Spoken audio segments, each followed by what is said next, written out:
Habarigani Kwanzaa Nashville. This is Maria Hall, founder and co-chair of Kwanzaa Nashville.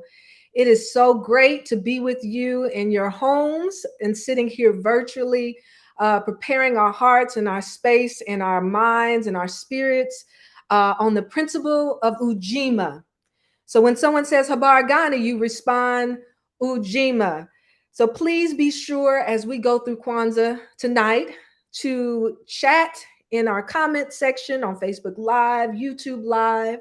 We are also on our website at kwanzaanashville.com, and you can stream it there if you are not a part of any social media platform. But we are here. We are live. We are trying to navigate this space of COVID and continue in our history and legacy of Kwanzaa, empowering ourselves, rededicating ourselves to the principles by which we live our life that include Umoja, Kujichagulia, Ujima, Ujamaa, Nia, Kaumba, and Imani, embracing unity, self-determination, collective work and responsibility, cooperative economics, purpose, creativity, and faith. So thank you for joining us. We are preparing ourselves to have our Kwanzaa ritual. Please be sure that you continue to stay connected to our Facebook page and our Instagram page, which is at Kwanzaa Nashville on both Instagram and Facebook. Continue to follow us. We have 7 nights of Kwanzaa experience here in Nashville, either in person or virtually. We had an amazing first night of Umoja kickoff at the National Museum of African American Music, and you all came out fabulous in your Kwanzaa fine, celebrating who we are as Black people in a space that is all about who we are and the heritage by which we come from and the legacy by which we plan to leave. This year's theme is the assignment, and that is to ensure that we know and that we have a birthright to walk in authority, to walk in our Kujichagulia, to walk in our Nia and our purpose, and to do that with Kuumba and absolutely with faith through Imani. So we are going to continue that theme tonight. We're going to continue to discuss the things and issues that impact our community. We have amazing hosts this week that have joined us to make sure that we have Kwanzaa programs that always look and feel different and address different dynamics of who we are as Black people. So without further ado, I want to pass the stage over to the amazing, the beautiful, my Soror, Jamila. All right. Welcome, welcome. Thank you for that introduction, the djembe queen herself. Thank you. Thank you. So I hope you guys had an opportunity to experience Kwanzaa the first night. It was amazing, and the second night as well. And we thank you for participating and hanging out with us tonight for our virtual experience of Kwanzaa for UJIMA. So Habarigani. Habarigani. UJIMA. And tonight, UJIMA is collective work and responsibility to make our brothers and sisters' problems our problems so that we can solve them together. Because one thing that we know is that 2 heads are definitely better than one. Before we begin, we want to pour libation. And the purpose of libation is to call on the names of our ancestors. So those who have gone on before us, we're going to call their names. And pour water. And after we say their names and pour water, we're going to say Ashe. And please feel free to say the names of your loved ones where you are, and feel free to put their names in the chat as well so that we can call their names aloud.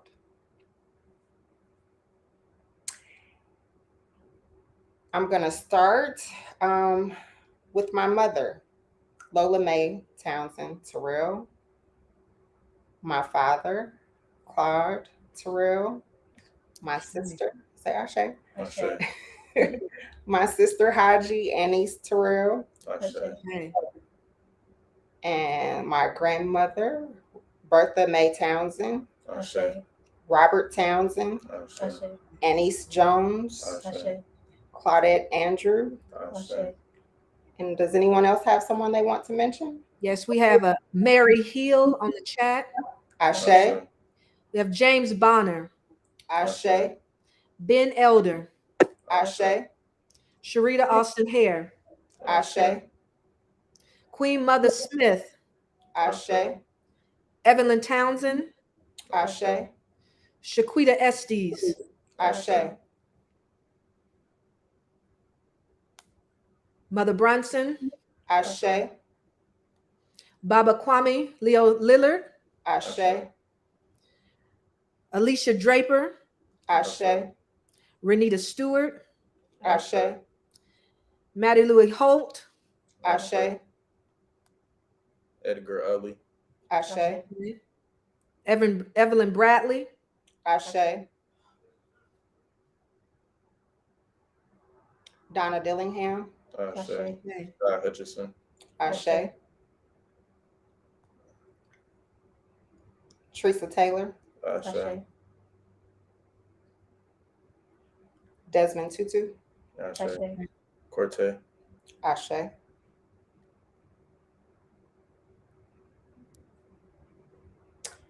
So now we're going to pour water for those who went through the middle passage, for those who we don't know their names,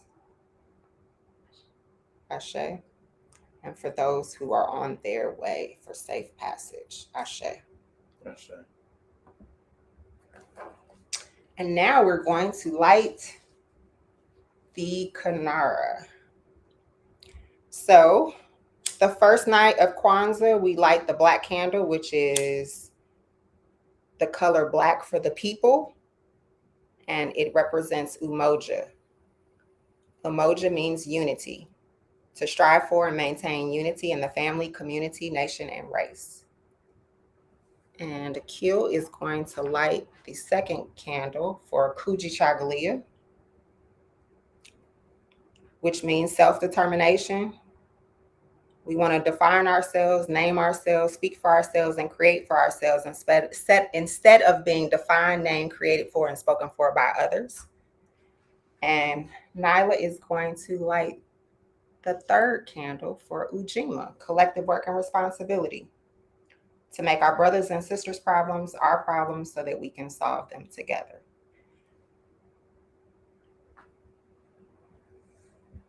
And tonight, what we have for you is a pre-recorded video of some of our youth and parents having a conversation about grief, trauma, and stress.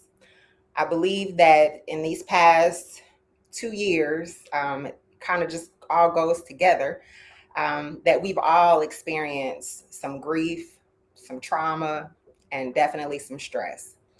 And mental health is very important to me and to our partners. So I want to thank Asset Academy, as well as Nashville Emotional Wellness Counseling and the Great Debate Honor Society, as well as Imani Montessori.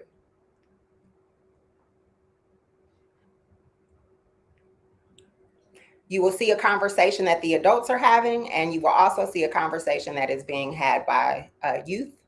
And so we'll kind of go back and forth between the two rooms. And I hope that something will allow you to find some relief, as well as an opportunity to heal and a community so that you do not feel alone in this journey.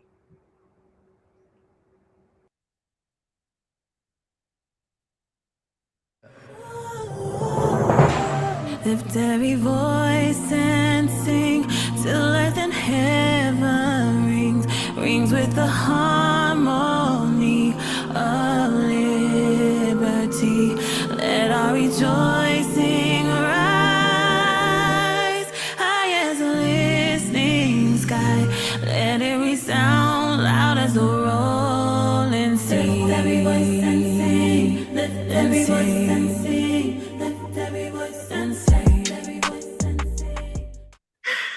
Which is discussing collective work and responsibility, which is to build and maintain our community together and to make our brother and sisters' problems our problems and to solve those problems together. And so just really briefly, I just want to introduce myself and pass the mic to my co-host, who I love to work with. So just a little bit about myself. My name is Kristen Small, and I am a therapist and practice administrator for Nashville Emotional Wellness Counseling. I have about 15 combined years of mentoring, mental health, and education experience working with children and adults and individuals of all ages and their angels.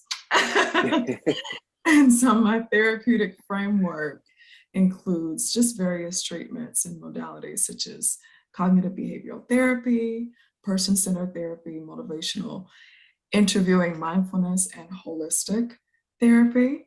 And simply put, I just believe in people. I believe in this work. I believe that we all are here on purpose with purpose.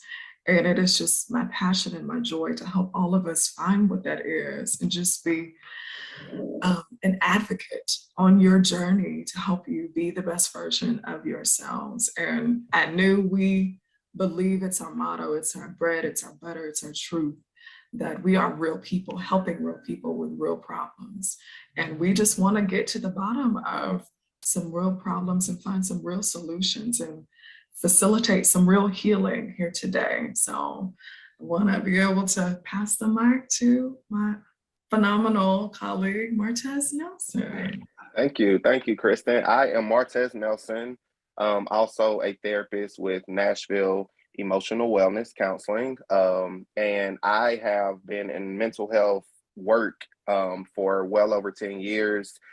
Similar to Kristen, in a variety of settings. I've worked with, a wide range of ages and, different developmental stages. Absolutely love the work. I truly feel it is work that I was, called to do and work that I was put here to do. And so I just love being able to, walk with individuals as they navigate their journey, their healing journey, their self-discovery journey, whatever that journey may look like or be for them. I love being able to be the person that is, walking beside them while they navigate that journey. So extremely excited to be here and looking forward to having some good conversation and healing conversation.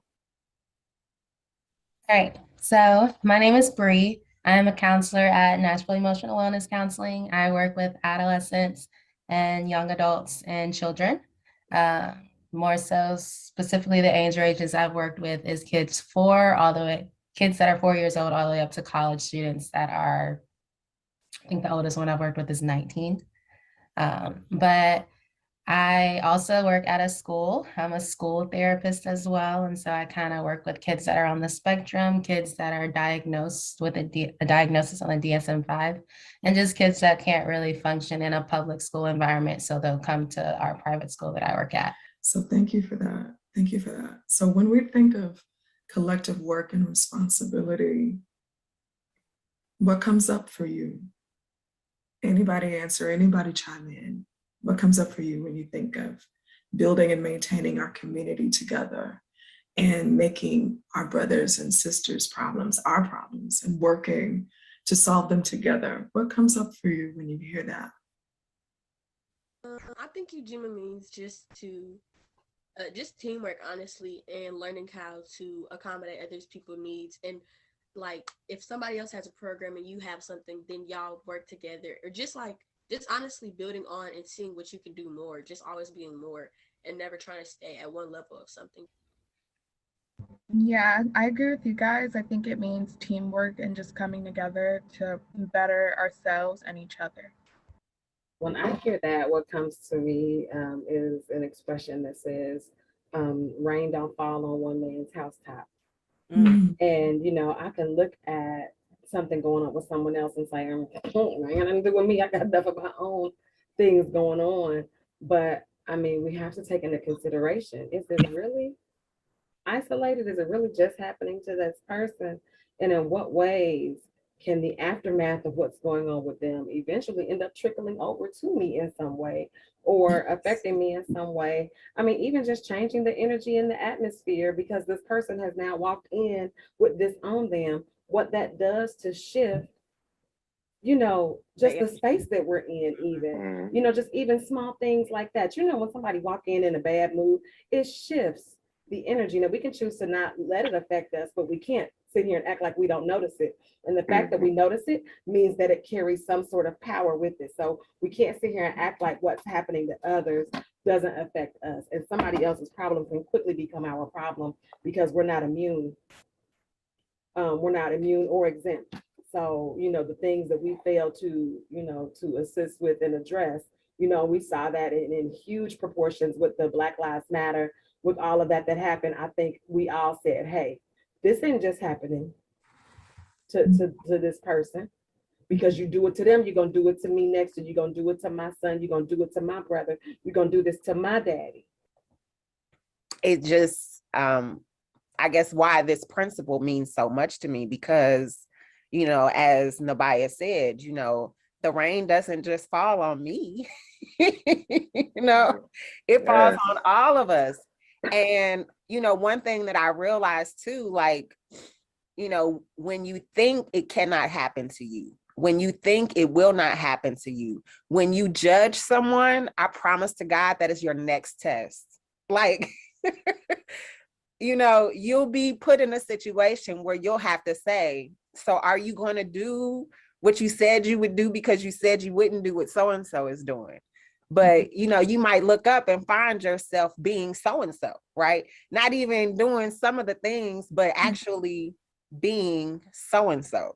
And so it's so important that we don't look down on one another as we're going through our grief, as we're going through trauma, and as we deal with stress, because, you know, it can happen to you.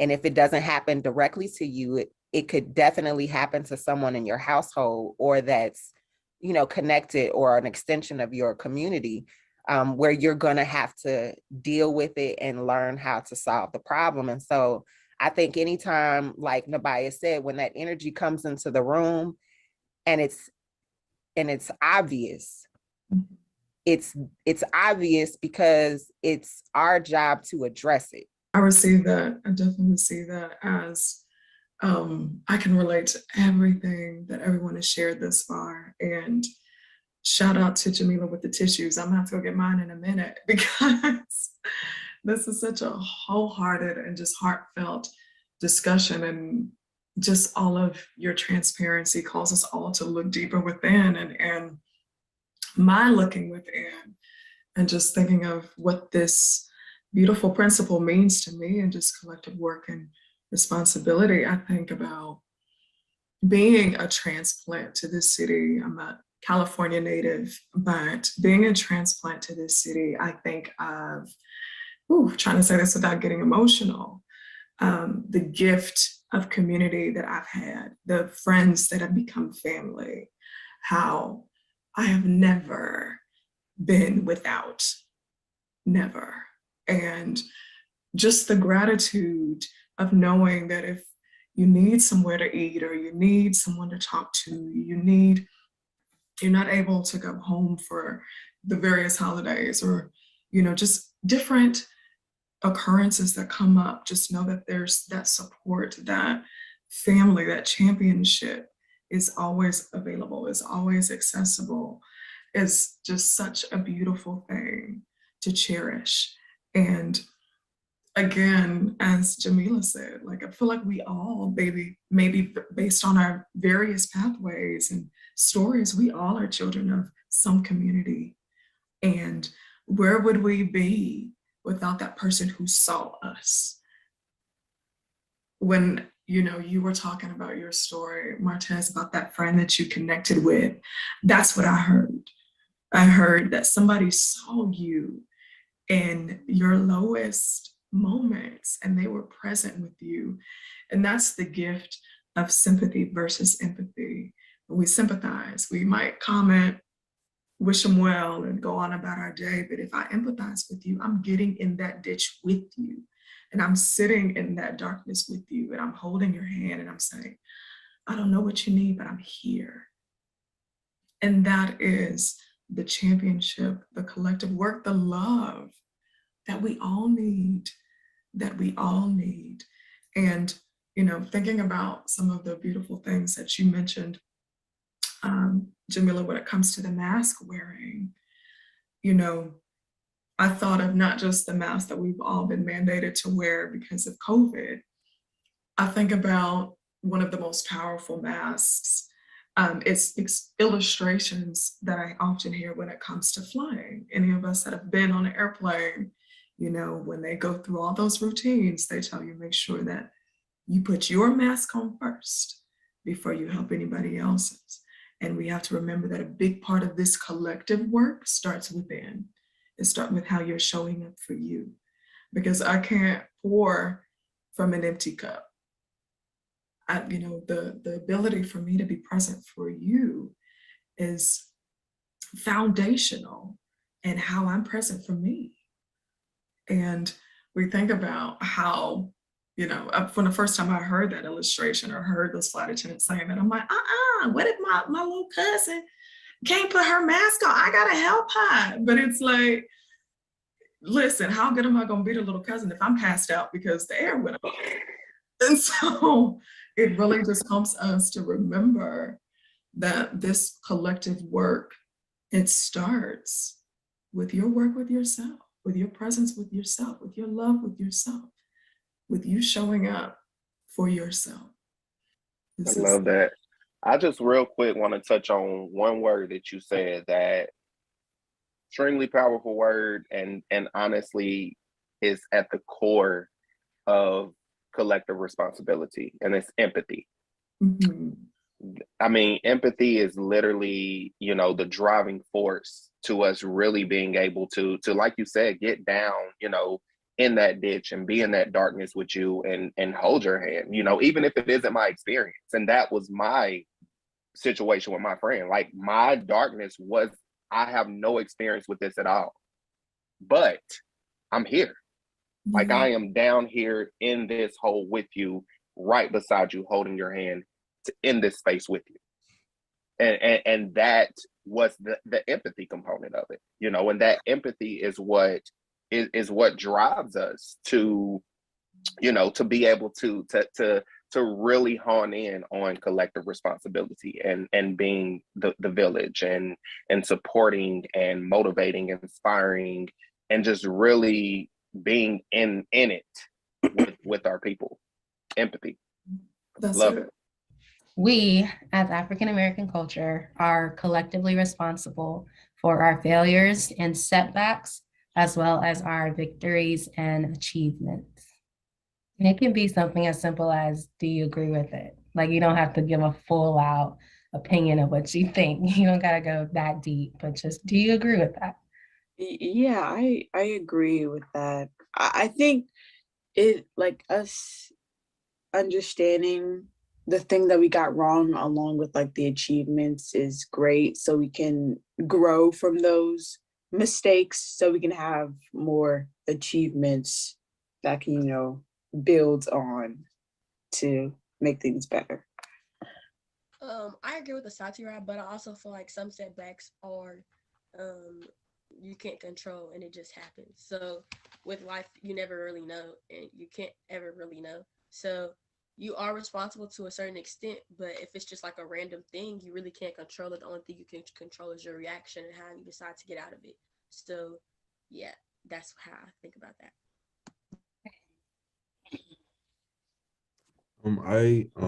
I agree with the Satira, mainly because, again, because, you know, we're a part of a community, you know, everything that is negative or positive still affects us, you know, whether we like it or not.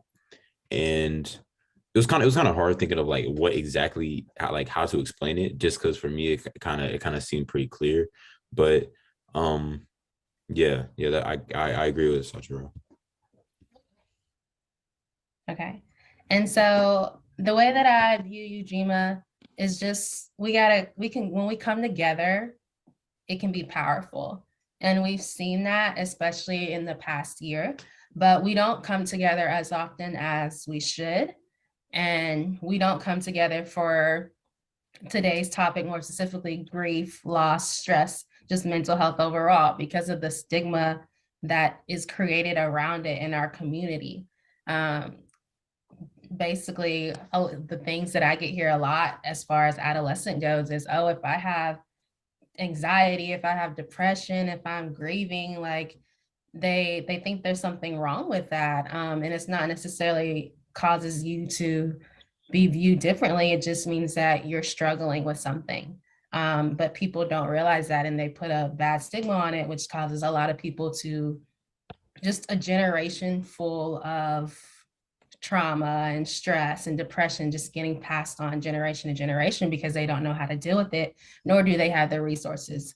And they do have the resources because we do have the resources out there, but they don't think that they have the resources or want to go get the resources because of the stigma that is brought upon it. But what do you guys think of that as far as just how the African American community views mental health? And more specifically, because it's gotten way better this year. So we can talk about more specifically just even like before COVID and then kind of going into how it changed when COVID hit. I think the African American community's handling of mental health is horrible. And I think a lot of it has to do with the elders, especially the parents. I know I can speak from experience, like my parents are very Christian, and it's always just like whenever you bring anything up, like any sad feelings, it's just like, oh, you know, it's not real. Like I've literally had my parents tell me that like, you don't actually feel sad, like you're just making it all up. So I just think, and I think that comes from, you know, their parents, and then, you know, their parents is like, it's just like, it's a generational thing. Nobody has ever taught us how to deal with it correctly. So it's like now we're passing our trauma onto our children, and then they're passing it on to their children. And it's just the cycle continues and continues and continues. I strongly agree with Janae.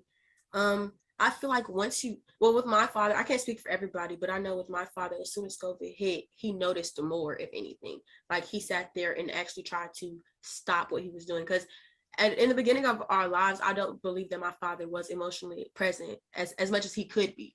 But as soon as COVID hit, he really realized that he wasn't there, and he decided to change, and he broke the curse that he had, in my opinion. Like he's been consistent with all of our mental health. He brings us like plants. Like if you go into my house, you're going to see plants in just a random place, because my father, that's his love language, is just giving us a plant and helping us make it grow to make us feel better or something, just anything in that type of way. And honestly, I can say I'm really grateful for that. And I hate the fact that other families do not have that type of relationship. But at the same time, I'm grateful for COVID too, if that makes sense, because it forced us to notice each other. It forced my father to see all of his kids. It forced my mother to see all of her kids. And it forced me to see my siblings in a different way than I did before. And I don't know how to say it, but for most families, I like my friend wise, I know that their parents still shut down. If anything, they shut down more during COVID because they were tired of being around their kids, or they didn't want to talk to them, or they just didn't understand where they were coming from. And then also they put them on medications. Like with one of my friends, I know, well, we're not friends anymore, but I know she's on medication and she's not talking. Like she's just on medication. It's not a continuous conversation. She's not getting help. She's just on medication. And I hate that medication is also another resort instead of talking, when we can really break it down with talking. Why does medication have to be the first thing that we go to? So yeah. And I agree with you. That was an excellent. I agree. Absolutely. I have a question behind that, because I have I would, I guess, consider myself to be an empath. And I have children who are as well. And one of my children is, it seems like my children are little therapists for their peers. And one of my children are receiving, I guess she's got a friend who's trying to keep her in the ditch with her, right? And my daughter is like, you know, this is, you know, over my head. And I've given you all the advice that I can give you. You need a professional, you know. And the friend is like really pulling on her, you know, her heartstrings, to the point that it's like, you know, I almost want to jump in like, hey, mom, I think your daughter needs therapy, because my daughter can't be her therapist. Right. And I don't want my child to feel emotionally responsible for your daughter. And then God forbid that this goes way left. I don't want my child to carry, you know, anything behind that. So like, how do you navigate when it's time for you to pass, you know, your friend off from, you know, you got to get out the ditch before, you know, because I'm thinking now as a lifeguard, you know, when you have two people that are in crisis, the one that's drowning is typically the one who went to save the other person. So, you know, how do you navigate, and how as a parent do I, you know, walk that line with her of being a good friend, but yet save yourself first. And then, you know, baby girl or mama, I need you to get your daughter in some professional settings because, you know, we can't do this. Right. Deanna, you look like you want before our professionals jump in. Because yeah, I mean, and that for me more so the experience has been on the family side of things. But something that I have learned is that being village is just as much about support as it is, you know, as support and empathy as it is about accountability. And, you know, sometimes what'll happen is, you know, for various reasons, and I don't think people really mean it necessarily maliciously. Yes, there are some manipulative people in the world that just, you know, feed off of sucking from other people's energy, and they thrive off of always having vampires wrong, or always having something, you know, so because they want that, they want to feed off of that attention that they're getting from it. So not saying that that's this young lady's case at all, you know, but it's, you know, a thing where like, hey, you know, you hold them accountable. I've had to do that with family, and they not gonna like it. They not gonna, I ain't saying they're gonna like it, but part of me loving you is helping you see what I see in you. What I see is that you're capable. What I see is that you really can do it. You know, is that you really are strong enough. And I'm gonna hold you to it because I love you that much, that I want you to realize about yourself what I realize about you. So guess what? From right here, moving forward, when you come to me, I need to hear solutions. I need to hear what you're doing to fix it. I need to hear what steps you have taken. And if you have not taken any, keep working on it. Then come back and report when we have something to celebrate, or when we have some strategies to talk about that you might just want to kind of talk through. What have you thought about for yourself? Because you're capable, you strong, you can do this, and I believe in you. And the conversation now needs to be you showing me that you're realizing that for yourself, because I'm not going to keep, this is not helping you, and I love you too much to keep seeing you this way. So here's some things that you can do to help yourself. And the next time this comes up ever again, I need to hear what you're doing to fix it. What's the next steps? Because we're not going to stay right here. We can't. I can't. I'm not. So come on. Right, I'm like, I'm gonna send her over there and buy it. Right. Look, I'm like, this, look, You got me all the way together. Right. Look, let me sit back and be quiet. Listen, I did not. I told y'all I was shedding. Who I wasn't playing with you. Okay. Listen, the buyer said there's two places I'm not going back with you. Back and forth. She said back and forth. We on Solution Drive. Yes. I love it. I love that response. And one of the things that pops up for me in you talking about the accountability piece, and you also pretty much said this without saying the actual word, but something else people don't like is boundaries. They don't like boundaries. And essentially with that accountability piece that I absolutely love you mentioned, this ultimately, boundaries are being set with that. So I'm holding you accountable, but I'm also setting boundaries because this is now becoming draining for me. Right. And I'm shedding. So, you know, this And I ain't trying to reflect this. And I exactly, and I ain't trying to reflect this, and I'm trying to stay resilient. That's right, because I got to grow. Period. So I love it. I love it. So ultimately, you literally just, with your accountability piece that you deliver, you literally just have hit the head on boundaries, setting boundaries. But it's one thing to set boundaries.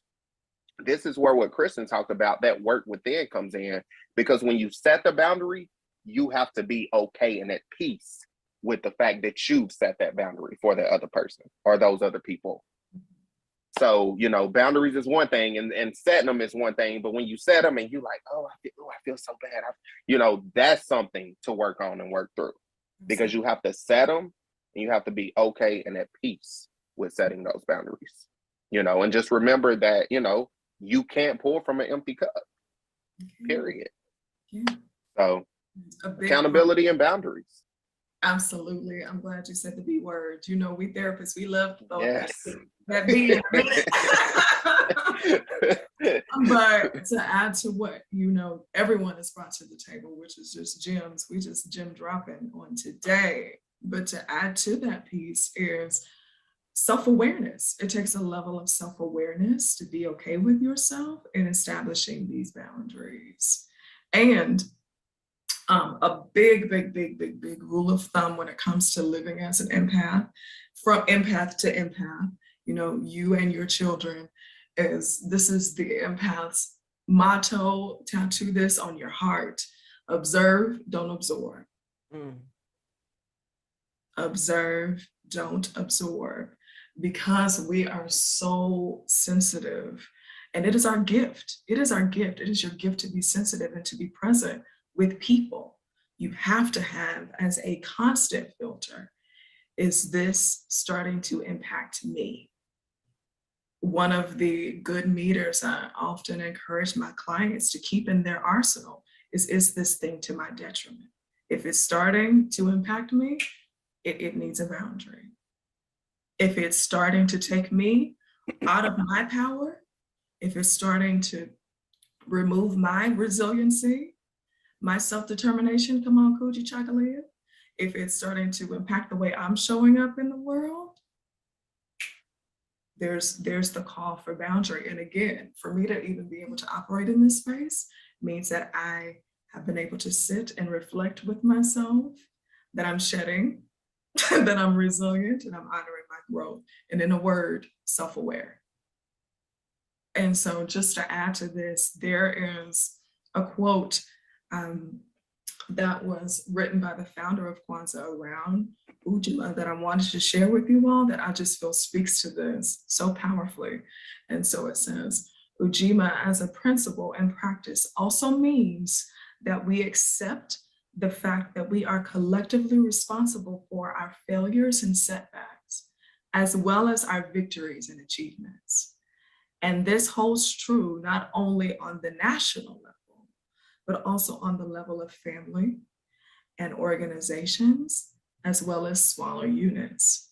Such a commitment implies and encourages a vigorous capacity for self-criticism and self-correction, which is indispensable to our strength, defense, and development as a people.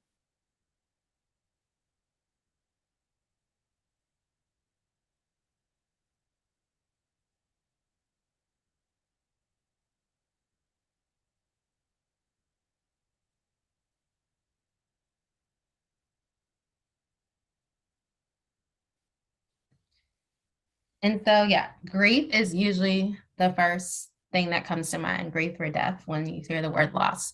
But in this time of pandemic and COVID that has gotten worse and gotten better, then gotten worse again, there's been so many types of losses that has happened. And so I want to come together with you guys and kind of talk about how can we heal from that, or even begin to try to heal from that. And So I have a couple examples of losses that has happened for you guys as adolescents. And then after we kind of go through those things, if we have time, if you guys can think of any other losses, feel free to just shout them out. But the first loss that I have is just a loss of autonomy with just having to wear a mask in public and being forced to go into certain places. And I know that's gotten a lot different now, but when you kind of when it first started off and we had to wear masks everywhere, what was y'all's opinions about that? I would say loss of time because COVID didn't happen. Who knows what will be going on right now, or what will be going on with everybody's lives and how different everything will be. Honestly, I feel like all the mask stuff is dumb. All you have to do is put a cloth on your face. It's not that deep at all. And if anything, the people with medical issues, you should want COVID to be over. You should want to help prevent it. So if you can't wear a mask, stay home. It's that simple. It's not like we don't have food delivery apps, things that can get delivered to you. Most people have jobs from home. If you have a job that you need to be in person for, I mean, they got the little face covering things. I'll be seeing everybody walk around with that. It's so many different things that people have invented, and like just different things that we've had to help because of all the things that people saying they can't do this, they can't do that. Okay, well, here's the solution. And people don't want to take the solution. And I just find that ridiculous. Like, you complain about being in the house, but you're not helping us get out of being in the house. So you can't really be mad, honestly. And I'm like, healing from that is really just people not being stuck in their cells. Like, you're worried about yourself so much that you're not thinking about the world, because it's not just you affected by this. It's everybody around you and everybody around the next person.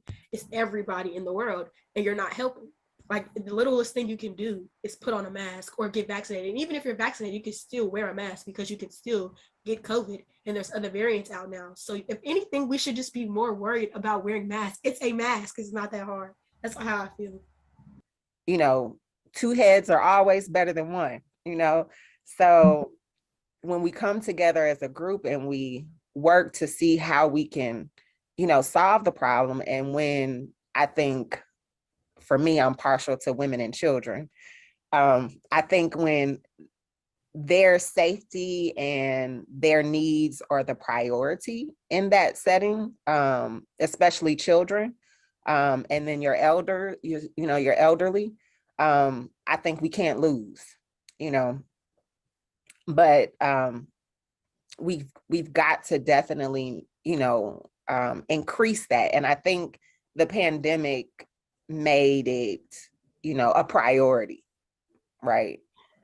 It's like, it's not just about me washing my hands. I need you to wash your hands too.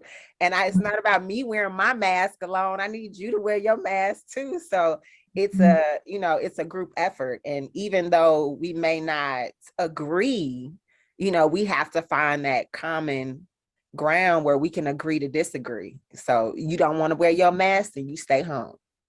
You know, you do life virtually, you know, or whatever.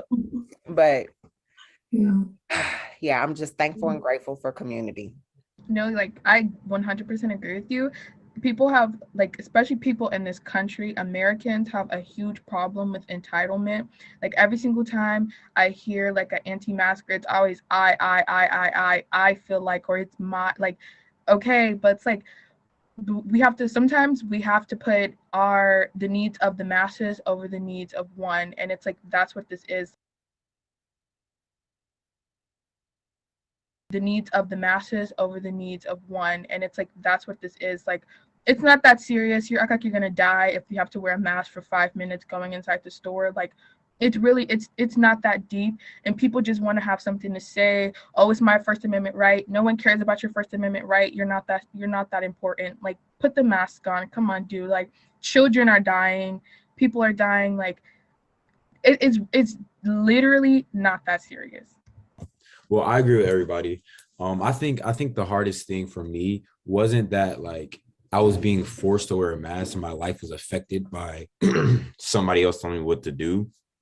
But my hardest thing was, like, my life is being affected by people that do not, like, my life is being controlled in ways that I cannot control. And especially it was hard because it's like it could be taken care of, but people just don't want to like listen and want to make excuses of why, you know, they think people are saying where like it's not that deep. Like get over yourself. Like and the other thing is just like so many people have died. Like people are dying, and the fact that people are saying that code is fake and like saying like just saying all these different things, and it's like like if one of your family members die from COVID, I really hope you're not gonna I really hope you're not keeping that same energy, because if you're still thinking that, you know, oh, it's fake and, you know, it's a hoax and people are just blowing out like, no, it's not. Like it's like all you have to do is just wear a mask. That's the least that you can do, honestly. That's literally the least that you can do. And the fact that I had to like honestly suffer through quarantine, because I remember the first couple of months was cool and because I was just inside, you know, but then I was starting to realize, I was like, bro, like I need to get out of here. Like I need to get out of the house. Like I need to see my friends and stuff.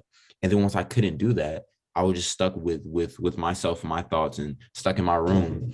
And all of this could have been avoided if one, you know, somebody should have taken it seriously when they, you know, when COVID first popped up, and then it could have been like settled with, it could have been dealt with if other people should have just shut up, stayed in their house, waited out, wear a mask when they went out, and just stop trying to resist something that can obviously help you. So I agree with everybody else. It was very frustrating seeing that people just try to make excuses for simple things that everybody was doing. The mask situation and like COVID really did expose how horrible our leadership is here.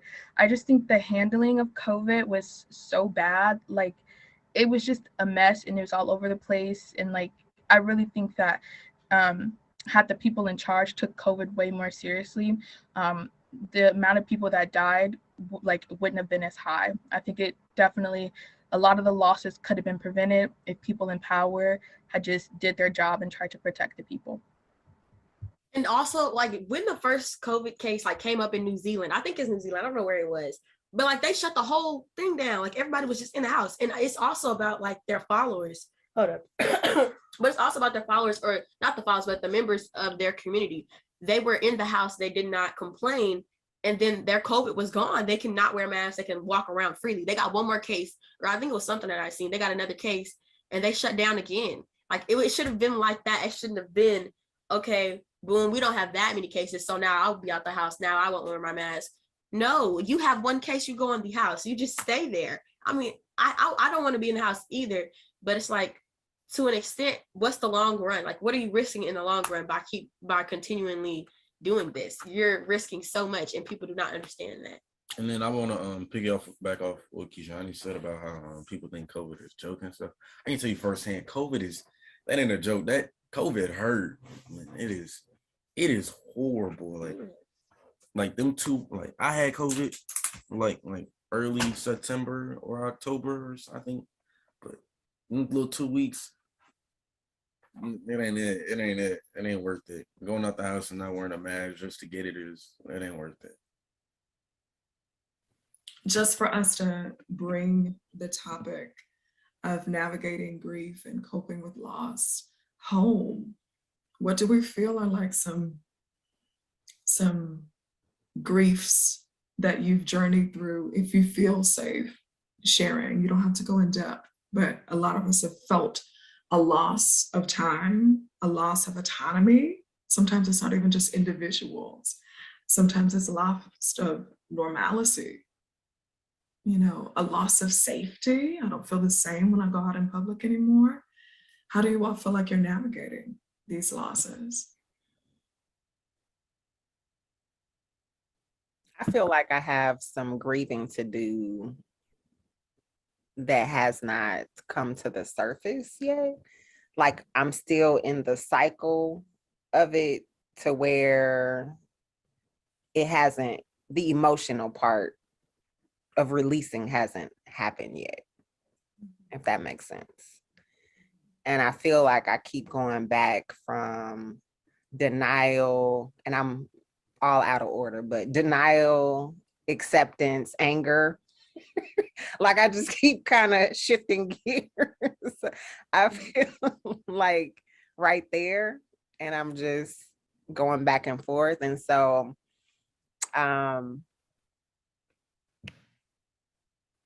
it's like I see all these, you know, the boundaries, the accountability, all these other little things that can assist. And so it's just grabbing the right tool consistently, if that makes sense. So that's kind of where I'm at now. Like, it's okay. You got all these tools. Make sure you grab the right tool at the right time, all the time. Like, keep going back to it. And that is ultimately, for me personally, that has been my biggest challenge when it comes to these past 18 months and the pandemic and the grief and all of the fear of, am I going to catch it? If I catch it, am I going to die? You know, all of that. For me, the uncertainty of what's going to be tomorrow, what's going to be, you know, 5 days from now, what's going to be 10 days from now, has literally been my biggest challenge when it comes to navigating this thing. I can even remember one time where I just literally, I felt so just defeated, exhausted, and just beat down. And I literally think I said out loud to myself, like verbalized out loud, like I just don't like not knowing. Like, I don't like not, and this was even before like vaccines or any of that came out. You know, it was the constant, oh, it's going to get, you know, it's going to get better. And, you know, and then things are still happening and getting worse. And so for me, the uncertainty has been one of my biggest challenges. And so I've really had to work extremely hard on channeling things that feed my soul. Mm-hmm. I've really had to work hard on remembering my purpose. I've really had to work hard on being intentional about my circle of control and the things that I can control and the things that I can't control. Also, though, giving myself some grace to feel for those things that I can't control, because just because we can't control it, it doesn't mean that we don't feel and it doesn't impact us. And so in my circle of control, realize I can't control the pandemic. You know, I can do what I can do when I can do it, but I can't control this thing. It is far, far, far beyond my reach. You know, the grief that's coming along with it, the losses that are coming along with it, I can't control it. I'm impacted by them. So I try my best to make sure that I'm aware of where I am emotionally with this thing, so that I can channel what I need to channel within myself, whatever that looks like. Whether that's me needing more social support, whether that's something spiritual, whether that's me needing to go to the gym, needing to journal, meditate, spend more time with my daughter, my family, whatever that looks like for me, because everybody's, it's going to look different. I make sure that I'm channeling those things to make me feel a little more whole in those moments that I get in a really, really low point because of, for me, the uncertainty. You know, you're absolutely right, Martez. I feel like the uncertainty is something that has been a trigger for all of us. It has been the not knowing that I feel like has caused a lot of angst and panic and upset and anxiety in a lot of us. I definitely want to give a word to what both Jamila and Deanna shared regarding their journey and navigating this grief and the loss that we're feeling. Is one of the things that we can gift ourselves in this process is grace. You will hear us talk about grace a lot, because this is something that none of us have ever been through before. This is something we're all trying to navigate and figure out, you know, literally. Sometimes not even day by day, it's moment by moment. And, you know, Martez mentioned grace as an extension of something that we must tap into regularly. And also as a part of that, piece of grace, knowing that healing, you've probably heard it said before, but this process of healing and navigating grief is not linear. You know, there is no order. So even to what you were saying, Jamila, it's like, you know, I feel like I go from anger to, you know, grief, and then back to bargaining, and then back to, you know, questioning. You know, that's a part of the process. That is a part of the process. And so giving yourself permission to go through your process as you need to. And a big part of that is feeling your feelings, is feeling them, feeling them. So often in life, we've been taught to question them, to silence them, to demean them, you know, to experience guilt because of them. Listen to them. There is a message in your feelings. There's a message in what your body is saying. There's a message. And so recognizing what that message is a part of some ways that you can cope through your grief, and giving yourself permission to be with the pain. I don't feel like I have to fix it. I don't feel like I have to explain it. I don't feel like I have to justify it right now. This is hurtful. I miss being able to just hang out with my friends. I'm not able to do that right now, and that hurts. And I'm just gonna sit with that. I miss the sound of my auntie's voice. She's not with us anymore because of this disease, because of this sickness that has happened. I'm gonna sit with this.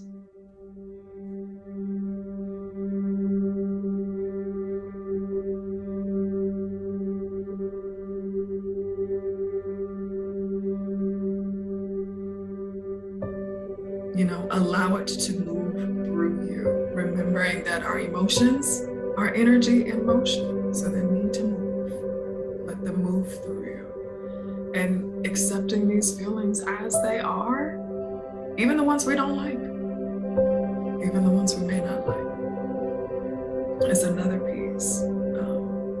So these are just some small ways, but small but very meaningful ways that we can learn to cope through these hard times. And remembering that because this is something that we've never been through before, this is vulnerable for us. So be gentle with yourself. Be gentle with yourself. There have been so many times where I, myself included, I've been so hard on me.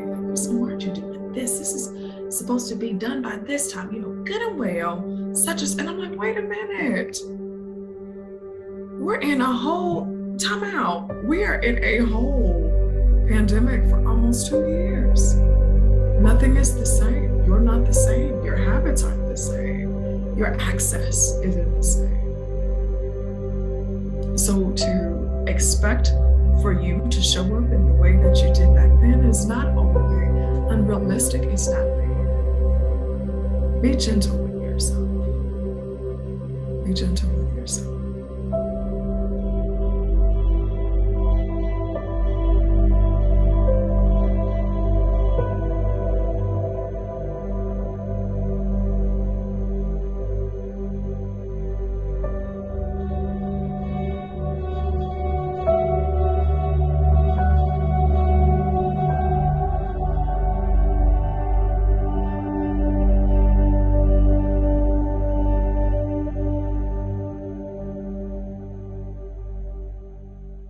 And I thank all of you for being a part of our village. I would consider this our beloved community that Dr. King has talked about creating. And so with like-minded individuals who are clearly cut from the same cloth, I appreciate you guys sharing your energy, your words, your truth, your stories in this setting. So Kwanzaa Nashville thanks you for participating in our night of UJIMA on behalf of Asset Academy and Nashville Emotional Wellness, the Great Debate Honor Society, and Imani Montessori. We, as the collective connection, thank you. And happy Kwanzaa.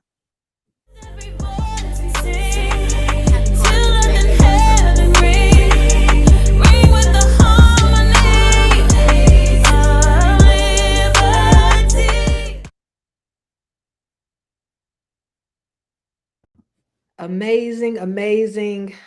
I don't know about you, but I have been transformed by the session this evening, the time to reflect, and the time to just as the hosts were speaking, to be gentle with ourselves and thank ourselves. So thank you so much to Sister Jamila and her leadership and the partners that have been involved in this wonderful, wonderful UJIMA night. So I'm just full. I'm full at this moment. I hope you too are full. But we will close out this amazing first virtual experience of 2021, our UJIMA experience, and prepare ourselves for tomorrow. Tomorrow is on the principle of UJIMA, which is cooperative economics. And here we will also be having a virtual and also slightly in-person experience for UJIMA tomorrow. I want to share a little bit of what to expect, but you will be experiencing all day, all about UJIMA all day. So please stay tuned in on your Facebook Live or YouTube Live or on the website. We will be airing and streaming all day, beginning at 7 o'clock in the morning. But as far as the UJIMA experience, we will be posting the directory tonight. So you will have access to it by the time you wake up in the morning. That directory can be found at KwanzaaNashville.com. Again, that's KwanzaaNashville.com. And then just hit the UJIMA Kwanzaa Crawl experience, and you will then be able to access the directory. The directory will include local businesses, online businesses owned and operated by our beautiful Black people. And so tomorrow we are promoting, celebrating, and pushing all of us to spend our Black dollars tomorrow, either online or in person. And once you do that, if you make a purchase tomorrow, we are asking everyone to either take a picture of themselves with their purchase or the receipt and post it on social media, tagging the business that you actually bought from, as well as Kwanzaa Nashville. And your name will then enter into a raffle that will have a $50 gift certificate attached to it. Okay? So you shop and you can also possibly get money back for shopping. So it's a win-win situation for everybody. So again, tomorrow, don't wait till Friday or Saturday, tomorrow. I want everyone to be intentional about spending money with a Black business tomorrow. That is our challenge. That is our goal. We are going to give you a list of businesses that you can shop from. So there should be no excuse. You can also shop locally. There's plenty of Black businesses and entrepreneurs here locally that have storefronts. Go support, be in person, and experience and celebrate them. Say thank you. We all know that it is not easy to keep a business open, especially in a pandemic. So let's support our Black businesses the best we can. All right. Also, our wonderful Jazz Turan will be live all day long. She will be interviewing entrepreneurs in the city live. So check out that. If you don't know about, she's going to be sharing new businesses locally that you may not know about. So a lot of times we don't spend our Black money because we don't know where to spend our Black money. So Sister Jazz will be helpful in that tomorrow. So follow her. We will be streaming it live on Facebook Live through Kwanzaa Nashville's platform. And we look forward to meeting all of these entrepreneurs and hearing about their businesses. Also, we had an opportunity to collect promotional videos from different Black businesses that we will stream tomorrow from those that have submitted to us. But I think that is about it. So we are getting ready. I got my Visa ready. I got my Cash App and all my platforms, my Venmos and everything ready to make sure I spend some money with my people tomorrow. All right, you all. It's been a wonderful night. Thank you so much. Be sure to love on your family. Be sure to touch your children. Be sure to speak over your family, and embody all the principles in which we are embodying throughout this week. Today is UJIMA, collective work and responsibility. So let's walk in that. Let's live it out 365. Until we see each other again tomorrow, have a great evening. Be safe. And I love you.